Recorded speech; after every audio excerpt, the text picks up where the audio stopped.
Hi there, I'm Adam Kirbas, and this is my novel, The Supermarket Murder. I'm in my home, in my parents' home. I'm washing the blood of my hands. I feel a great relief.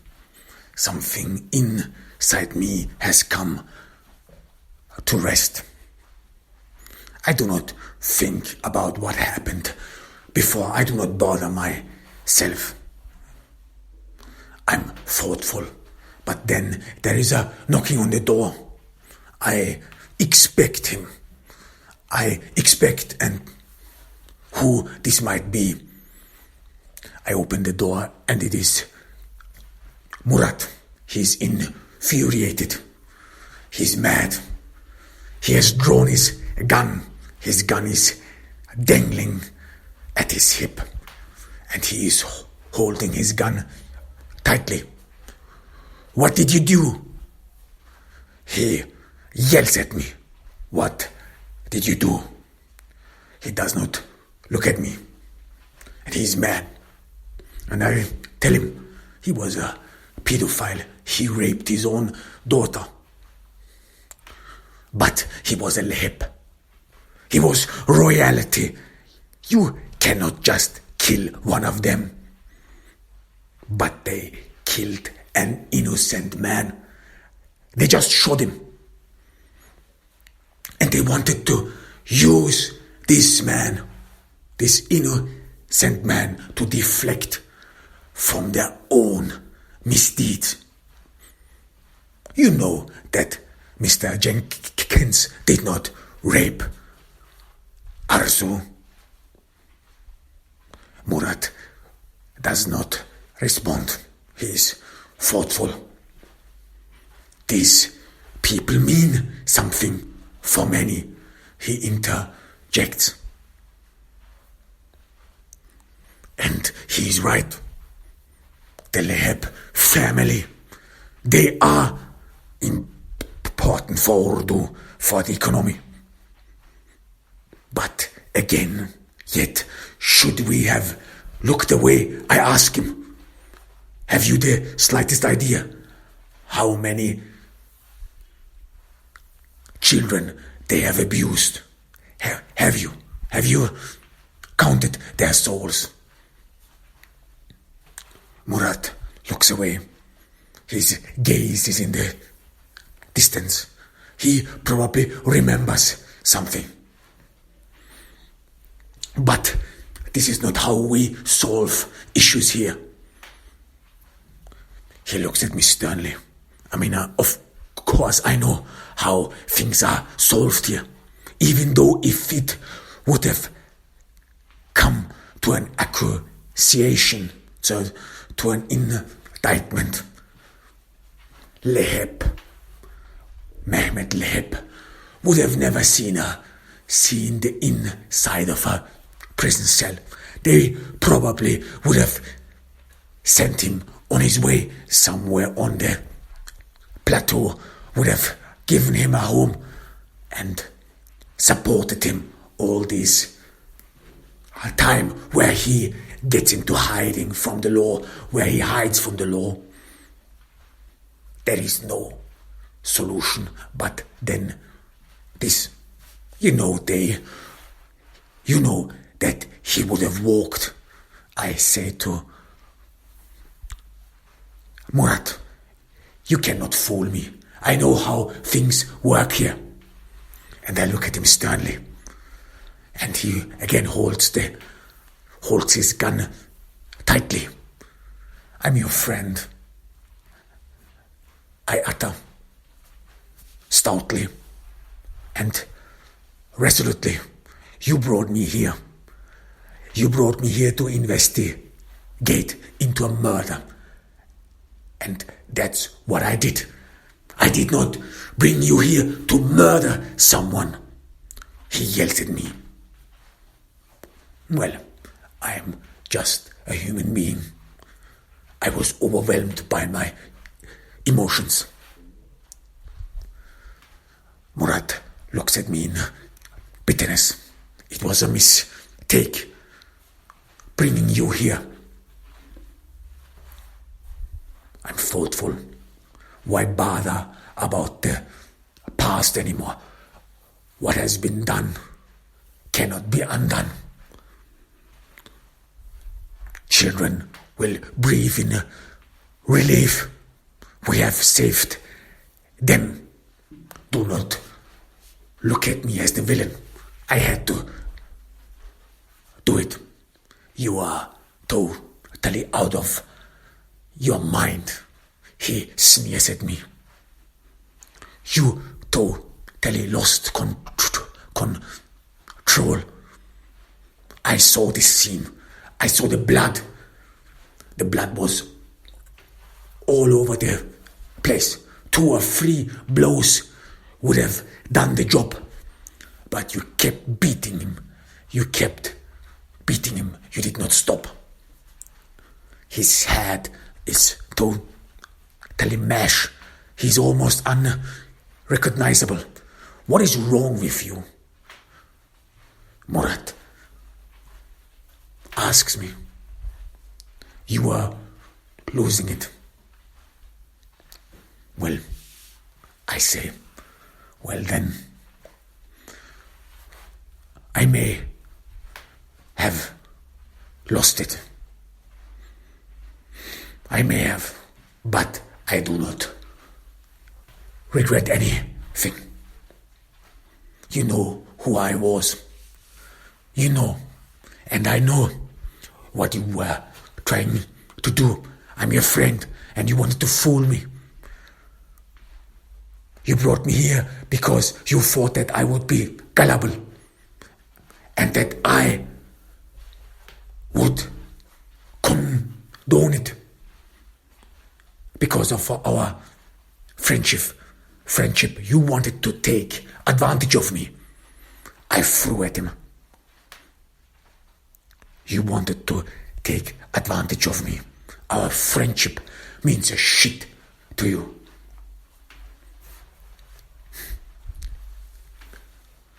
Murat ponders.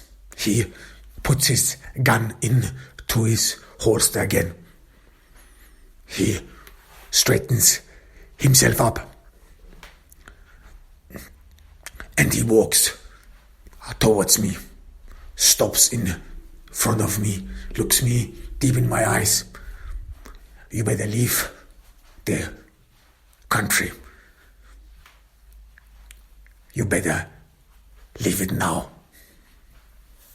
And then he walks out of the door and bangs it behind him. I know what this threat means. And I walk to my room, to my bedroom, to my parents' bedroom. I remember that I came here to actually get rid of the property of my parents and then to return to the States. And I know that I will not accomplish my task. I get my back, my suitcase and start packing. I look at on the web and I find a cheap flight to the States, back to JFK airport. And I'm thoughtful. What was this all about? And then there is another knocking on the door. I wonder who this might be. Maybe Murat has changed his mind. I look outside. I'm cautious. And I see Arzu standing in front of the door. She looks disturbed. She's wearing a thick jacket, even though it is warm outside. Maybe she's freezing. Maybe she is so upset that she did not get aware of the weather. that she probably lives in her own world, in a dream world. I open up and let her in. Murat told me that you were the man who investigated the case. She tries to look at me sternly, but somehow her resolution wanes. She is struggling with herself. I admit, yes. And then she asks me, what happened to my father? I do not respond. I more and more understand that she probably came here to judge me, or even to hurt me, to shoot me. And I assume that underneath this big, thick jacket, she is probably holding a weapon or something of that sort. I usher her in to the kitchen and seat her on a chair. Can I bring you something? She rejects my offer with a waking of her head.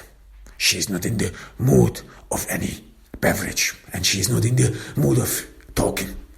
This supposed to be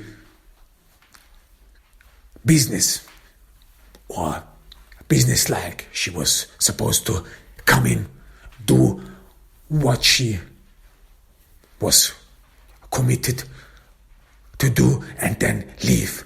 But I see a woman who is deeply disturbed, a woman who doesn't know what to think, what to do, a woman who was probably sent here to take revenge, but she does not really believe that there is any cause for revenge. She looks at me.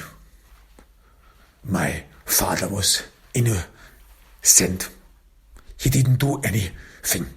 And I see tears in her eyes. And she does not sound convincing. Her voice is whinish. And it looks like that she needs to convince herself that her father was actually innocent, that he didn't do anything, that he was not the monster who took advantage of her, who raped her and abused her for years. She looks around in my kitchen. Her gaze is restless. She wants to fix something with her eyes. She wants to cling on something, on a thought, on anything. Then after a while, she utters feebly, "They told me that you killed him." She does not look at me, because maybe she doesn't know what to think. This abuser, this child abuser is dead. He got finally what he deserved. They, and who are they? I have a suspicion. And I'm more and more convinced that she was brought here, sent here to shoot me. I look at her for a while. Silence takes over.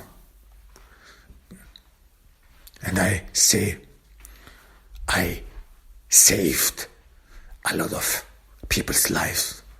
An innocent man was shot in a supermarket. Someone who had a future. Someone who has probably a girl friends in the States.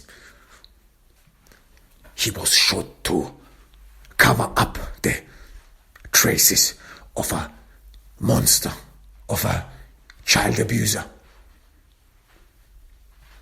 She does not oppose and she does not interject. She stares on the floor. What do you want me to do? She asks me. Tears pouring down her cheeks. He was my father. I honored and appreciated him. This is what you have to do. This is what children are supposed to do. Respect their elders, respect their parents. And so I did. No, I tell her, no. Your parents are meant to protect you. Your parents are meant to help you, care for you, but they must not abuse you. This monster abused you. And he used you to incriminate someone, an innocent man, so that he can continue abusing children. Your father was a sick man. I tell her. She looks away. Again, her gaze roams through my kitchen. She is trying desperately to cling on something, to grab a thought that would salvage her from drowning. After a while she utters, I'm his daughter. I'm his blood. I am like him then. No, I interpose. No, we can all choose our fate. We can all choose our destiny. Nothing is manifested in stone. You can pursue your own life now after you are free. Now you can do whatever you always wanted to do, everything you always wanted to do. But what am I supposed to do now? She asks me. Where am I to go? I don't respond. I draw back. I don't know the answer. I can't give her an answer. I don't know what one should do. She looks at me, sobbing. Then she lays the gun on the table. I cannot do this. I am not a murderer, she utters with a whinish voice. She gets up, walks past me without looking at me. She walks out of the door and is gone. I look at the gun for a while. Then I take it and put it away. I walk in to the bedroom. I resume packing my suitcase. I know that they will probably send another person, another poor soul to show me this is how things are done here in Ordu. And I know that I have to get out of here. So I finish packing my stuff. I switch off the electricity. I close all windows. And I walk out of my parents' home. I look around for the last time and I wonder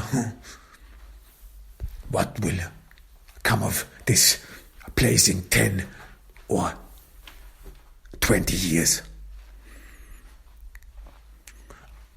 I call a cab and drive to the airport. I'm thoughtful all this time. And when I sit in the airplane, and we take off, I look back for a last time. I look at Ordu, the roots of my parents, my hometown, and I know that I will never return.